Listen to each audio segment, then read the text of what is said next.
નમસ્કાર મિત્રો, આજે સીધું ને સટના સ્પેશિયલ એપિસોડમાં આપણે ચૂંટણીના પરિણામોની વાત કરવાની છે. અને ચૂંટણીના પરિણામો એ કઈ અનપેક્ષિત આવ્યા છે, પણ આપણે હંમેશા કહ્યું છે એમ કે ચૂંટણીના જે પરિણામ આવે એને આપણે સ્વીકારવાના જોઈએ. એક્ઝિટ પોલ કે ઓપિનિયન પોલ એમાં આપણને કોઈ ભરોસો નથી. આપણે ગઈકાલે પણ એ વાત કરી હતી. જમ્મુ કાશ્મીરમાં 10 વર્ષથી કેન્દ્રની ભારતીય જનતા પાર્ટી શાસન કરી રહી હતી અને એને એવી અપેક્ષા હતી કે આ વખતની ચૂંટણીમાં કેન્દ્ર શાસિત પ્રદેશ જમ્મુ કાશ્મીરમાં એની પોતાની સરકાર હશે. ભારતીય જનતા પાર્ટીના નેતાઓએ ખૂબ દાવો પણ કર્યો હતો કે ગમે તેને બહુમતી મળે પણ સરકાર તો અમારી જ થશે. ભારતીય જનતા પાર્ટીના મિત્રો ઓપરેશન લોટસ થી ખૂબ પ્રભાવિત છે મોદી શાહની આ રમતથી. પણ જમ્મુ કાશ્મીરનું પરિણામ ભારતીય જનતા પાર્ટી માટે નિરાશાજનક આવ્યું. જો કે જમ્મુ કાશ્મીરના મુખ્યમંત્રી તરીકે ઉમર અબ્દુલ્લા નેશનલ કોન્ફરન્સના નેતા એ લેફ્ટનન્ટ ગવર્નર મનોજ સિન્હા થકી હોદ્દાના શપથ લેશે અને એમની સાથે કોંગ્રેસના પણ કેટલાક મિનિસ્ટર્સ હશે, નેશનલ કોન્ફરન્સના મિનિસ્ટર્સ હશે અને ડોક્ટર ફારૂક અબ્દુલ્લાએ એટલે કે નેશનલ કોન્ફરન્સના સુપ્રીમોએ જે જાહેર કર્યું છે એ પ્રમાણે પીડીપી પણ એટલે કે મહેબૂબા મુફ્તીની પીડીપી એ પણ એમાં જોડાય તો બહુ આશ્ચર્ય નહીં થાય. જમ્મુ કાશ્મીર એ તો ખોબલા જેવડું કહેવાય હવે રાજકીય દ્રષ્ટિએ, કારણ કે કેન્દ્ર શાસિત પ્રદેશ છે અને સત્તા બધી લેફ્ટનન્ટ ગવર્નરને આપી દીધી છે. પણ હરિયાણામાં કોંગ્રેસ આવી રહી છે એવા દાવાઓ કોંગ્રેસના નેતાઓ કરી રહ્યા હતા, આજે પણ કરી રહ્યા હતા. પણ ભારતીય જનતા પાર્ટીના મુખ્યમંત્રી સૈનીએ ગઈકાલે જે જાહેરાત કરી હતી, જે ટ્વીટ પણ કર્યું હતું, એમાં છે ને બહુ સ્પષ્ટ એમણે પ્રેસ કોન્ફરન્સ લઈને કહ્યું હતું કે બધું તંત્ર ગોઠવાઈ ગયું છે ને અમારી જ સરકાર આવે છે. એમણે તંત્ર ગોઠવાઈ ગયું છે એમ વાત કરી હતી. હરિયાણામાં આજ સવાર સુધી હુડ્ડા એવો દાવો કરી રહ્યા હતા કે કોંગ્રેસની સરકાર આવે છે. કોંગ્રેસના પ્રવક્તાઓ પણ એવો દાવો કરી રહ્યા હતા કે કોંગ્રેસની સરકાર આવે છે. પણ આજે જ્યારે અમે આ એપિસોડ રેકોર્ડ કરી રહ્યા છીએ ત્યારે 8 ઓક્ટોબરના સાંજના 5:30 સુધીના જે પરિણામો અથવા જે ટ્રેન્ડ હરિયાણાના જોવા મળે છે એ કોંગ્રેસ માટે નિરાશાજનક છે.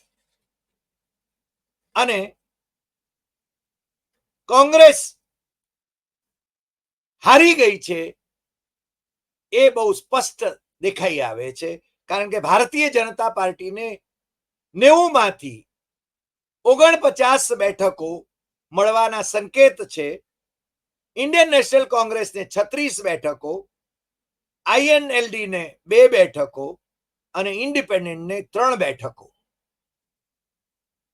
હરિયાણાના પરિણામો એ માનનીય વડાપ્રધાન નરેન્દ્ર મોદીને જીવતદાન પૂરું પાડે એવા આવે છે. હવે છે ને પેલી છાતી જરા એમની ફૂલશે. બે કારણો હતા. લોકસભાની ચૂંટણીમાં હરિયાણામાં પણ 2014માં 2019માં 10માંથી 10 બેઠકો ભારતીય જનતા પાર્ટી જીતી હતી. આ વખતે 2024ની લોકસભાની ચૂંટણીમાં ભારતીય જનતા પાર્ટીને માત્ર 5 જ બેઠકો મળી અને કોંગ્રેસને 5 બેઠકો મળી. એટલે કોંગ્રેસ નો ઉત્સાહ પણ વધ્યો હતો. પરંતુ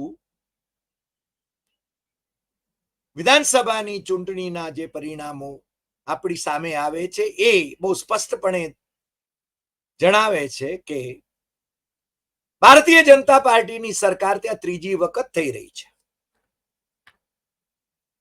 ગઈ વખતે ભારતીય જનતા પાર્ટીને સાદી બહુમતી પણ નહોતી મળી અને એમણે દુષ્યંત ચૌટાલાની જેજેપી સાથે એના 10 સભ્યો સાથે ઘર માંડવું પડ્યું હતું અને દુષ્યંત ચૌટાલાને નાયબ મુખ્યમંત્રી બનાવવા પડ્યા હતા.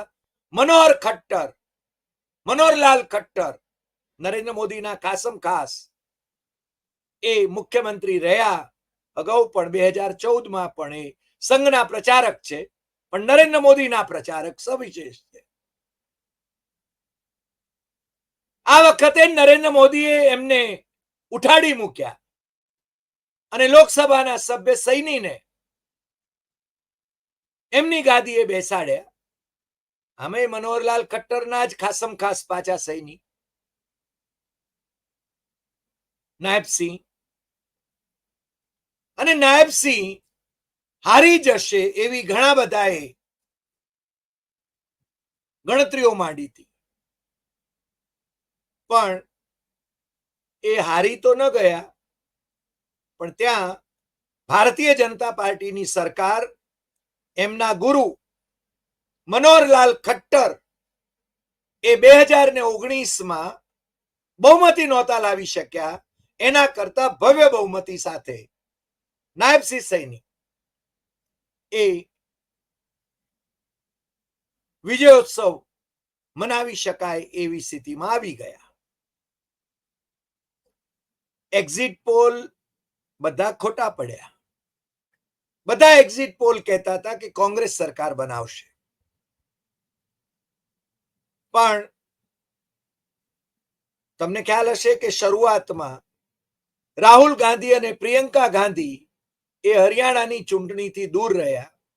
આમે વિધાનસભાની ચૂંટણીઓથી દૂર રહ્યા. જમ્મુ કાશ્મીરમાં પણ છેલ્લે એમણે સભાઓ લીધી. હરિયાણામાં અને જમ્મુ કાશ્મીરમાં રાહુલ ગાંધી અને પ્રિયંકા ગાંધીની સભાઓ એ બહુ જોરદાર રહી. એમાં ઉપસ્થિતિ પણ જોરદાર રહી. પણ હરિયાણાની જનતાએ જે કોલ આપ્યો છે એ કોંગ્રેસની વિરુદ્ધનો છે. એના વિશ્લેષણો થયા કરશે. કોંગ્રેસે પ્રેસ કોન્ફરન્સ લઈને કહ્યું છે કે અમે આ ચુકાદો માન્ય કરતા નથી અને તંત્રનો દુરુપયોગ કરવામાં આવ્યો છે એવી પણ વાતો થઈ. ઈવીએમ સાથે ચેડા કરવામાં આવ્યા છે એવી વાતો પણ થઈ. પાણીપતમાં કોંગ્રેસના એજન્ટે પ્રેસ કોન્ફરન્સ લઈને બહુ સ્પષ્ટપણે કહ્યું પણ ખરું કે 6 કેન્દ્રો બૂથોના જે ઈવીએમ હતા એના 99% એને બેટરી હતી. એનો અર્થ એ થયો કે એને ચાર્જ કરવામાં આવી હતી અને એમાંથી મોટા ભાગના વોટ છે ને ભારતીય જનતા પાર્ટીના મળ્યા. આમે ચૂંટણી પંચ ભારતીય જનતા પાર્ટીનું નરેન્દ્ર મોદીનું કયા કરું છે એ વાત સાચી, પણ માત્ર એને દોષ આપવાનો કોઈ અર્થ નથી. પ્રજાનો કોલ જો હોય તો ભારતીય જનતા પાર્ટી સરકાર રચે એમાં કશું ખોટું નથી. અને હરિયાણાની ચૂંટણી જીતવી એ નરેન્દ્ર મોદી માટે પણ પોતાના અસ્તિત્વનો સવાલ હતો. ભલે એમની સભાઓમાં ખુરશીઓ ખાલી રહેતી હતી, અમિત શાહની સભાઓમાં પણ ખુરશીઓ ખાલી રહેતી હતી. મનોહરલાલ ખટ્ટર તો જાહેર સભાઓ કરી શકતા નહોતા. નરેન્દ્ર મોદી એકાદ બે વખત સિવાય મનોહરલાલ ખટ્ટરનું નામ સુદ્ધા લેતા નહોતા કે સાથે નહોતા બેસાડતા એમને, કારણ કે ભ્રષ્ટાચાર ના જે કૌભાંડોની વાતો મનોહરલાલ ખટ્ટરને નામે ઉધારાતી હતી એનાથી એ પીછો છોડાવવા માંગતા હતા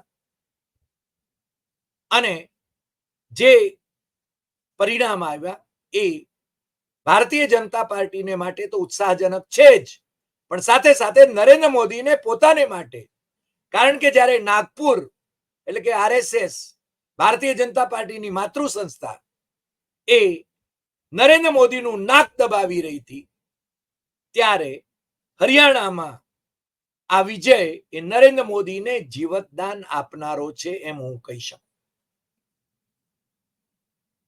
અને આ જે પરિણામ છે એ ઘણા બધાને આશ્ચર્ય પમાડનારું છે. બહુ જ વરિષ્ઠ પત્રકાર હેમંત અત્રી એમણે તો દાવા કર્યા હતા કે જો કોંગ્રેસની સરકાર ન આવે તો હું પત્રકારત્વ છોડી દઈશ. મને લાગે છે કે હવે પત્રકારત્વ છોડી દેશે. આજે અમે એમને પણ મેસેજ કર્યો તો એમણે બહુ સ્પષ્ટપણે અમને જે લખ્યું,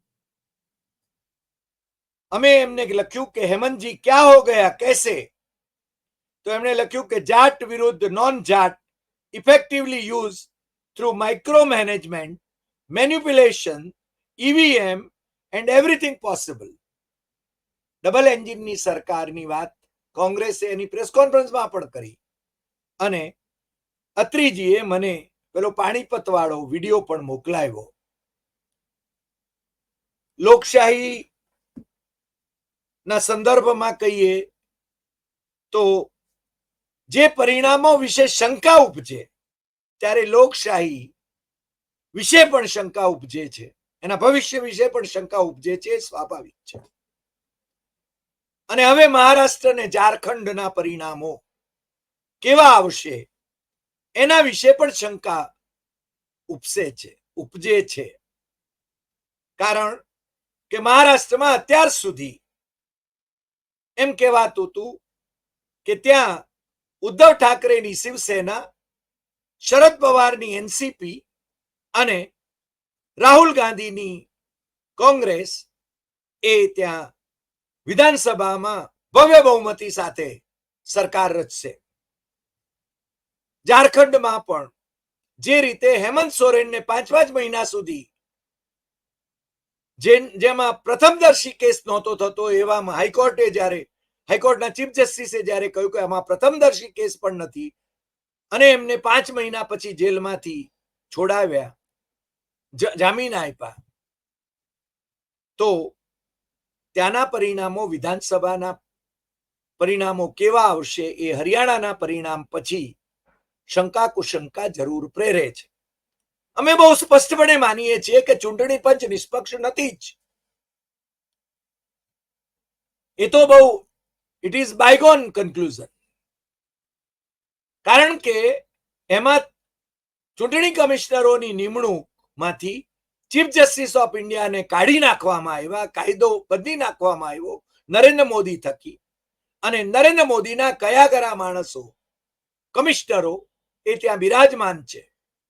અને ઈવીએમ બનાવતી જે સરકારી કંપનીઓ છે એમાં ભારતીય જનતા પાર્ટીના 4 ડાયરેક્ટરો બેઠા છે. એટલે કોડિંગ જે છે એ એમને ઉપલબ્ધ થઈ શકે. પણ ફરીને હું કહું છું, આ બધા પ્રશ્નો વિશે સુપ્રીમ કોર્ટમાં પીઆઈએલ પડી છે. એ પીઆઈએલ નું શું થાય છે એ જોવાનું છે. પણ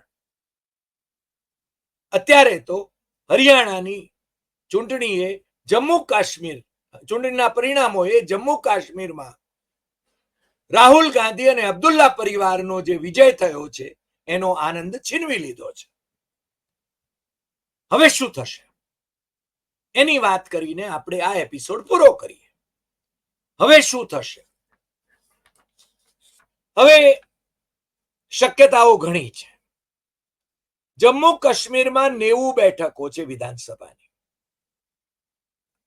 એમાંથી નેશનલ કોન્ફરન્સને 42 બેઠકો, ઇન્ડિયન નેશનલ કોંગ્રેસને 6 બેઠકો એટલે કે 48 બેઠકો, અને એક સીપીએમને એટલે 49 બેઠકો, 90 માંથી 49 બેઠકો અને પીડીપીની 3 બેઠકો તમે ગણો તો 52 બેઠકો ઉપર બહુમતી સાથે ઉમર અબ્દુલ્લા એ મુખ્યમંત્રી બનીને સરકાર બનાવી શકે. પણ ત્યાંની પરિસ્થિતિ પણ દિલ્હીના લેફ્ટનન્ટ ગવર્નર જે રીતે આમ આદમી પાર્ટીની સરકારને કનડી રહ્યા છે એવી જ થવાની છે. કારણ કે છેલ્લે કેન્દ્ર સરકારે લેફ્ટનન્ટ ગવર્નર મનોજ સિન્હાને જે અધિકારો આપ્યા છે અને પાછા 5 સભ્યો વિધાનસભામાં નોમિનેટ કરવાના પોતાની રીતે, સરકાર નોમિનેટ કરે નોર્મલી, પણ આ તો પોતાની રીતે લેફ્ટનન્ટ ગવર્નર નોમિનેટ કરે. એટલે ત્યાં એ 5 સભ્યોની એટલા માટે જોગવાઈ રાખેલી કે કદાચ કંઈ ખૂટતા હોય તો કામમાં આવે. પણ જ્યારે 90 માંથી 52 સભ્યો એ સત્તા મોરચામાં હોય તો પછી ત્યાં સરકાર કેમ કરીને રચી શકાય. ભારતીય જનતા પાર્ટીને 29 બેઠકો મળી છે, ઇન્ડિપેન્ડન્ટને 7 બેઠકો મળી છે, જેપીસીને 1 બેઠક મળી છે, આમ આદમી પાર્ટીને 1 બેઠક મળી છે. હવે આમાં શું થઈ શકે એનો અમને અત્યારે અણસાર એક મળે છે. ભારતીય જનતા પાર્ટીએ અગાઉ નેશનલ કોન્ફરન્સ સાથે પણ ઘર માંડ્યું હતું. તમને ખ્યાલ છે,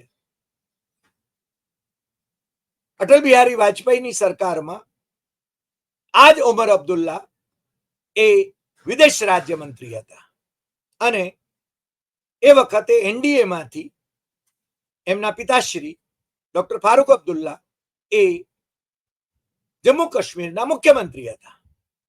એટલે નરેન્દ્ર મોદીની કોશિશ એવી રહે, અમિત શાહની કોશિશ એવી રહે કે નેશનલ કોન્ફરન્સ સાથે ભારતીય જનતા પાર્ટીનું જોડાણ થાય અને તો 42 + 29 બેઠકો થઈ જાય. આ ભવિષ્યની શક્યતાને નકારી શકાય નહીં.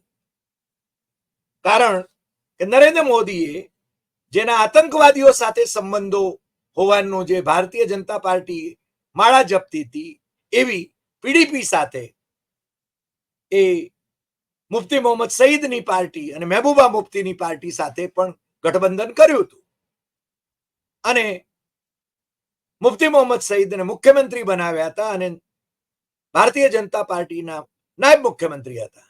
પછીથી મુફ્તી જ્યારે ગુજરી ગયા ત્યારે મહેબૂબા મુફ્તીને એમણે મુખ્યમંત્રી બનાવ્યા અને ભારતીય જનતા પાર્ટીના જે હતા એ નાયબ મુખ્યમંત્રી બન્યા અને પછી 2018માં ઉલાડિયા કર્યા અને પછી દિલ્હીથી સીધું સૂત્ર સંચાલન થતું હતું.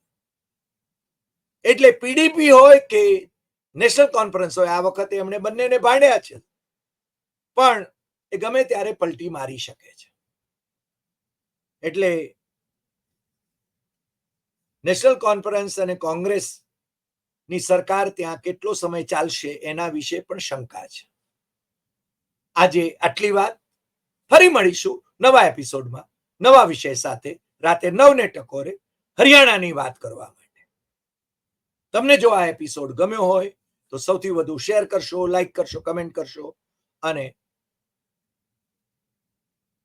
આપણા મિત્રોને જરૂર જણાવશો કે આપણી યુટ્યુબ ચેનલ ડોક્ટર હરિદેસાઈ સત્યમેવમ તથ્યમ એ સબસ્ક્રાઇબ કરે. નમસ્કાર.